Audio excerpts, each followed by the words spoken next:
Am I standing in the right spot? Hey guys, Justice Curry and my beautiful wife Liz Curry. How you doing today? Good. Good. Welcome to our channel.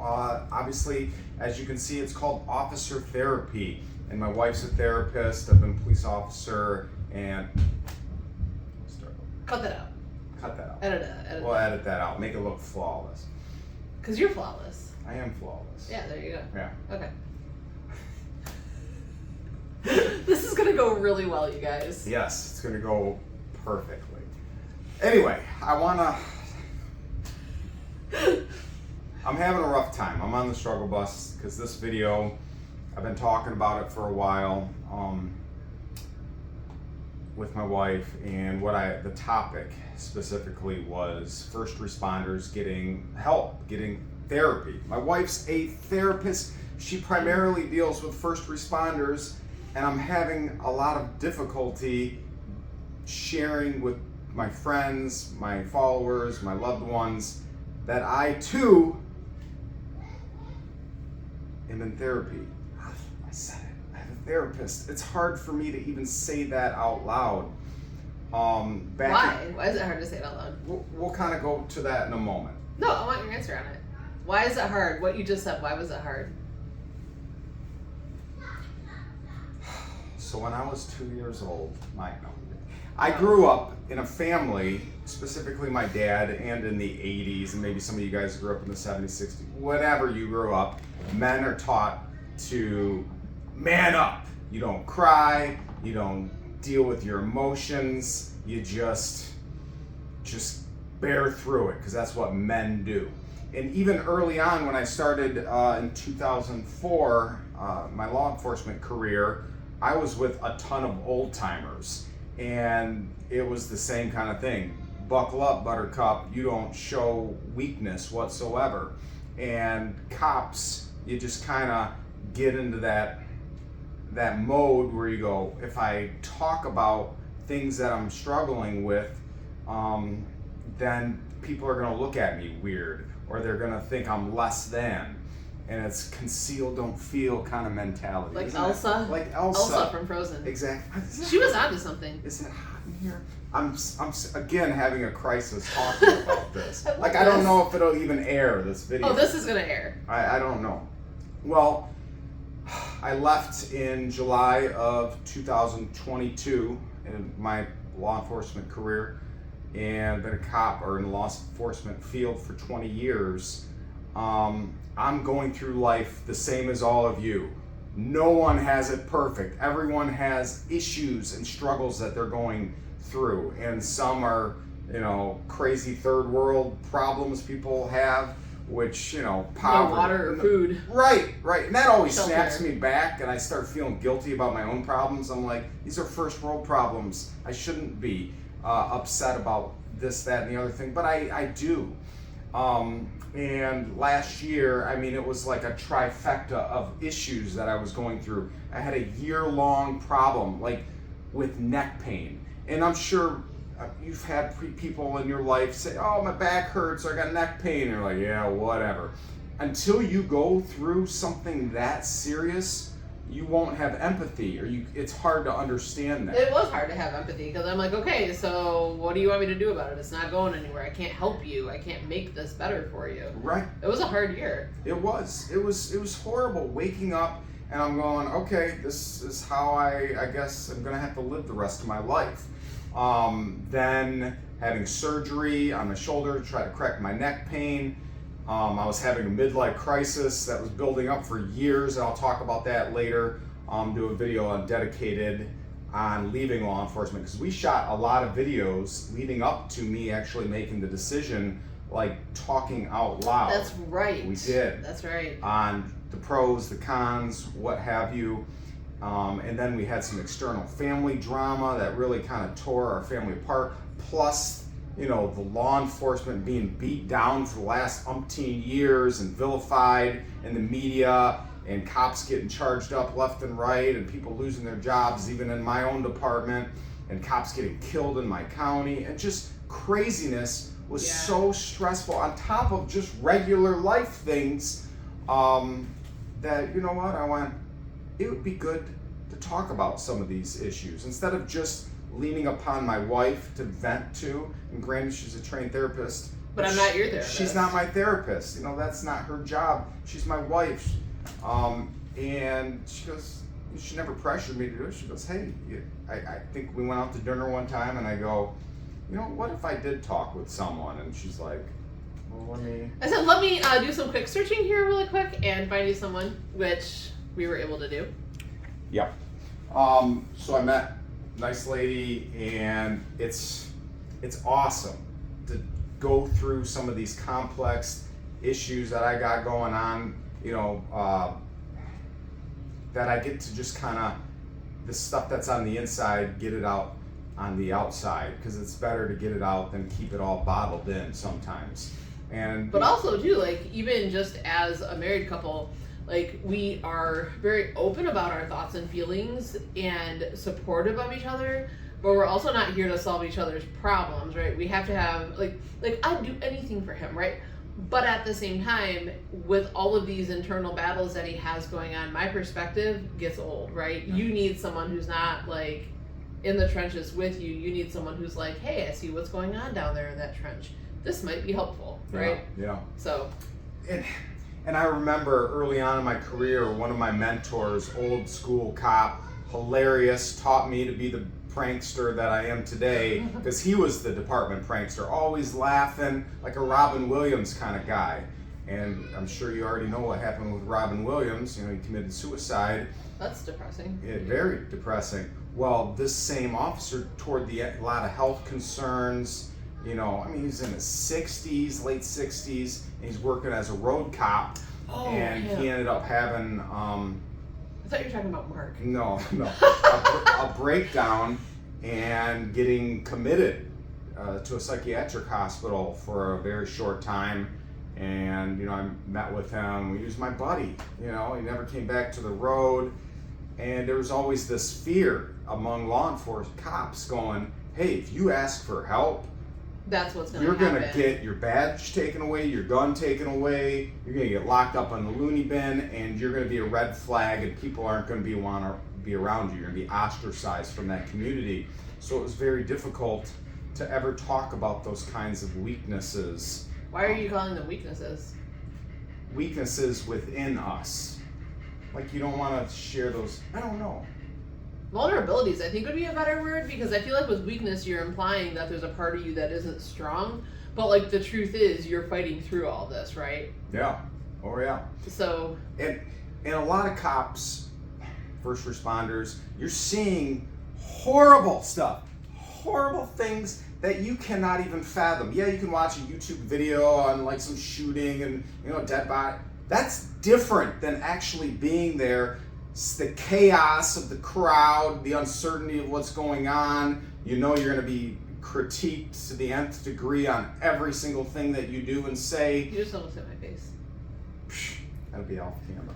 You screwed up. Why'd you embarrass me? No, and you those. Should be scared right now. I should be scared. Okay. All those things that certain cops use to certain negative behaviors that they develop, whether it be drinking the booze bottle, prescription medication, gambling, womenizing. Hookers. Yes, and all of these things, I've personally watched coworkers of mine have serious battles with them that ultimately derailed their lives. And I had my own struggles with alcoholism that I used it just to kind of deaden those senses within me, instead of using healthy coping mechanisms such as exercise, your faith, your family, therapy, and ultimately some cops get on certain medications to maybe even some of their, well, can you talk about that? About what? So I've had many car-to-car discussions with other coworkers telling me about the struggles that they were going through, and, you know, wondering if they could ever get on medications for, like, Xanax or what are the other ones? Okay, so when it comes to taking medication as a police officer, so when you're talking about, like, Xanax or Klonopin or benzodiazepines, you're, like, straight up not supposed to carry a gun when you have those, because those are controlled substances and you can get high on them. But When it comes to like antidepressants, that's a totally different ballgame. And so what I think happens is that for a lot of police officers, you go and go and go and go, pedal to the metal all day, every day, for years and years and years, and your body becomes acclimated to being in that state, and you are no longer able to decompress, right? To like actually stop and breathe, not be anxious, not be hypervigilant. Not that we ever dealt with any of that.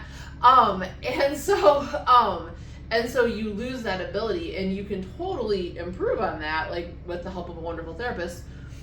But when you get to a certain point, medication kind of, it's never, I'm not saying it's necessary, but like it is really, really helpful because it helps you to get like from where you're just like trying to tread water to keep your head above the surface and breathe. It kind of gives you that reprieve to be able to float on the surface and just kind of collect your breath, or get your breath, collect your thoughts, so that you can work on all the things that are going on in your mind with a clearer thought process. And the goal is not to stay on medication forever. It's just to get yourself to a point where you can begin the recovery process. And so like with most antidepressants and stuff, which is usually what's prescribed, like there's not any I've not run into like any issues with being able to do your job and take the medication or anything like that. So there was always that misconception, like I can't get help and get on meds because I will then, if I get drug tested or have to disclose this, then I could be lose my gun, or now people, because how the gossip, the rumor mill starts. One person knows, then two people, and then it goes out. So with like antidepressant medication, you're not going to test. I can't think of anywhere you're going to test positive on a drug test, because they're not controlled substances that you drug test for. And then the other thing is, your private medical business is your private medical business. And so if you decide to take a medication, like did you ever have a policy where you had to disclose your own personal medical stuff to your department, unless it like impacted your ability to do your job? They were working on a policy to start right before COVID happened, to do random drug tests, because we don't have them at our department. But that's not even. And they said you had to disclose all your medications, and cops were going crazy, going, "How dare you? I'm not telling you this."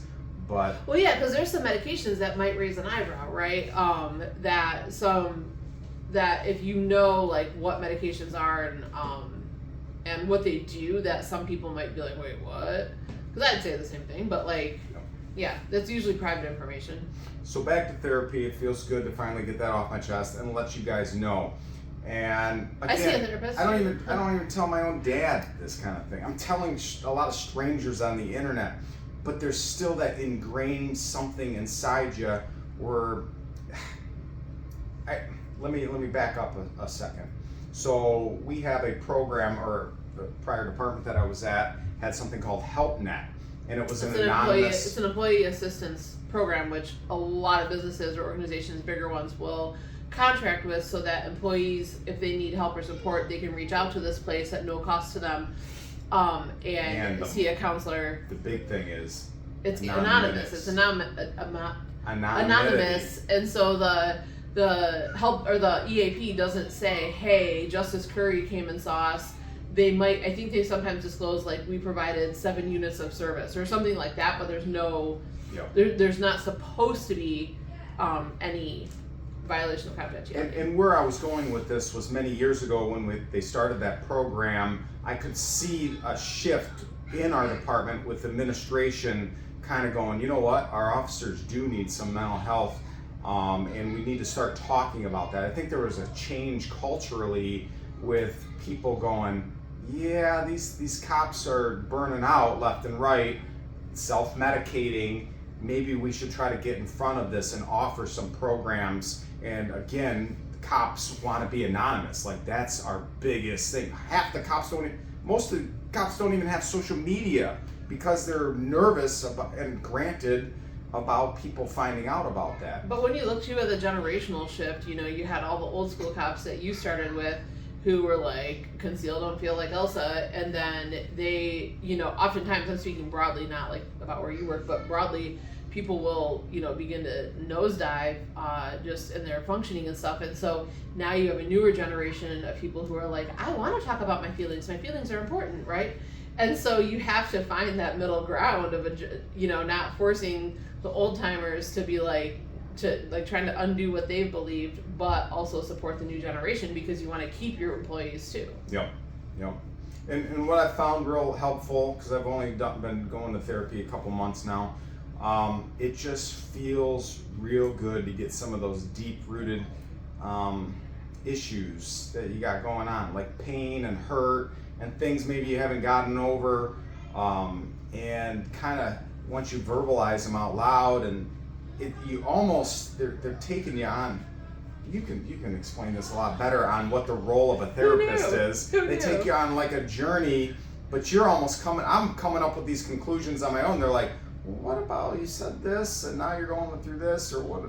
This doesn't seem so healthy. What about this? And I'm like, yeah, you're right. They're not here to whip you back into shape. They're kind of here to help you, guide you along on this journey, because everyone's different. Well, the best way that I like to describe it, and I heard something explained this way recently in a training I was in, was that we have all our thoughts and feelings and experiences stored in our mind in fragments, right?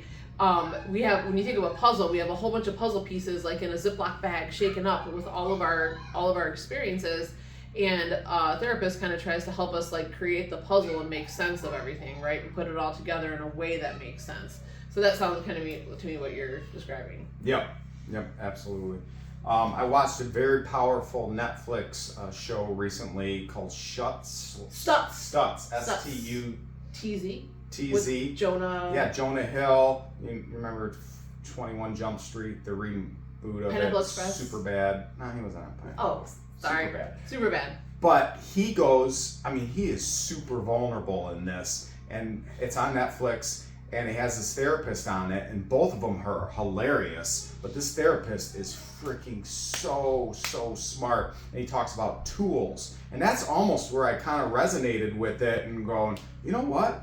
If he's being vulnerable, talking about his weaknesses, and a lot of his same mind things where you get caught in the maze of your mind and you're replaying a scenario and it's hard to get out of this bad place maybe you're in.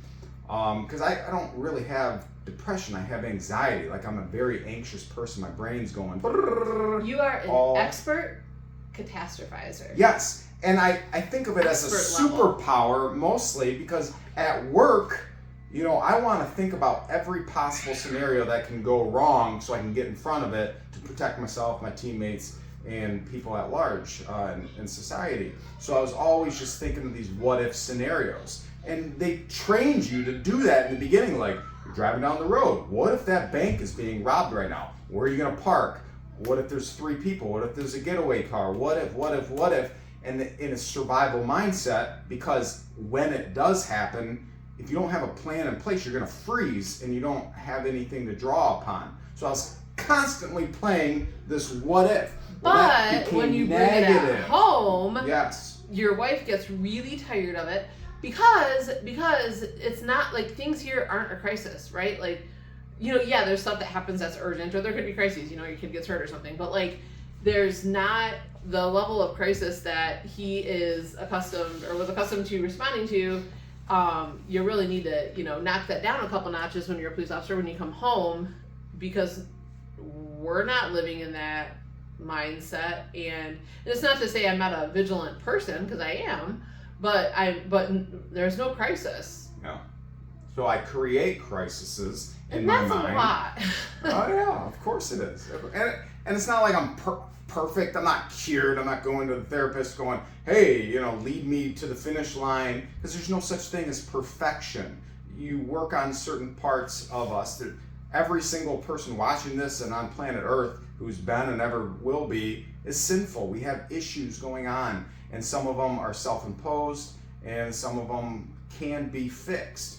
And I like working on those, soften the edges of the issues that I got going on. Finding help, like walking a lot has been helping me. Work on this mindset that I've had for a very, very long time. How do you spell that? B-D-R-R-D-D. Okay. Yeah, good. Is there any closing thoughts, arguments? Arguments? I have arguments all day. But I'll hold off for the next video. So, bottom line, the reason I'm being vulnerable and telling you guys is so maybe if you ever had that in your heart, you know that it can be confidential and there's no shame in it. I'm trying to humanize it. And let me talk about confidentiality. Can I do that real quick? Yeah. So when people think about talking to a counselor, they think, oh, everyone's gonna know. You know who's gonna know? The people you tell. And and our son is a little bit of our a. power's out, generators on, kids have no We have internet no for the Wi-Fi. last few days, so they're going bonkers. But confidentiality is really important, and when you see someone on your own, stop doing that, bud. When you see someone on your own, nobody has to know about it, including your department, your coworkers. You don't have to tell a darn person. But if you want to know what's a game changer, and we're actually going to talk about this too, was why don't people ask for help? Can we talk about that real quick? Yeah. So, Justice had asked me to talk about why don't police officers seek help or ask for help, and I thought about it. I'm like, yeah, I can talk about that. And then I'm like, wait, I don't actually have a good answer to that because police officers do seek help. And what happens though is so I see a lot of first responders. Like every week, my office is like a revolving door of first responders, and I love it. But what it takes is one person saying, hey everybody, guess what? Your mental health matters and mine matters, and so I'm seeing a therapist, and you should too.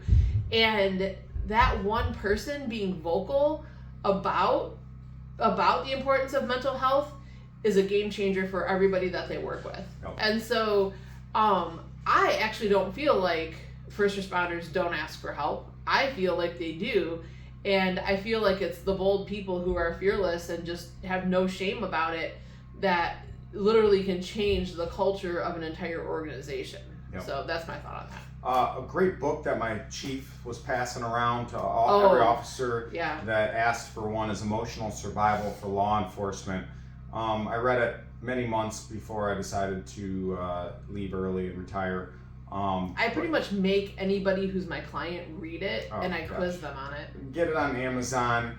I felt like I wasn't on an island anymore because a lot of these internal dialogues of, oh man, you got screwed over in your department because of a promotion or a supervisor or whatnot. You take on a victim mindset. Right, and all the author of this book talks about all these scenarios of other cops around the nation going through these same things and how cops become disgruntled and how you get in front of that or how you can pull yourself out of that pit. And I went, oh my gosh, I didn't feel like I was again on an island and thinking these thoughts myself. I went, other people were going through the exact same thing, and it was really a game changer. We went on a cruise last year. Oh yeah. Met NYPD. Yeah, we ended up hanging out with this couple for a while. And I don't normally go, hey, how you doing? I'm a police officer. I don't like advertising, especially since it's so polarizing sometimes. And people are like,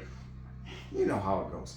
Anyway. But our kids started playing with their kids. Yeah. And sure enough, the guy's an NYPD officer. And we started BSing. But him talking about some of his things that he had going on, it was funny. My wife was like, I had the book with me. Yes. And I was like, here, take this. She gave it to him right then and there. Hopefully he read it.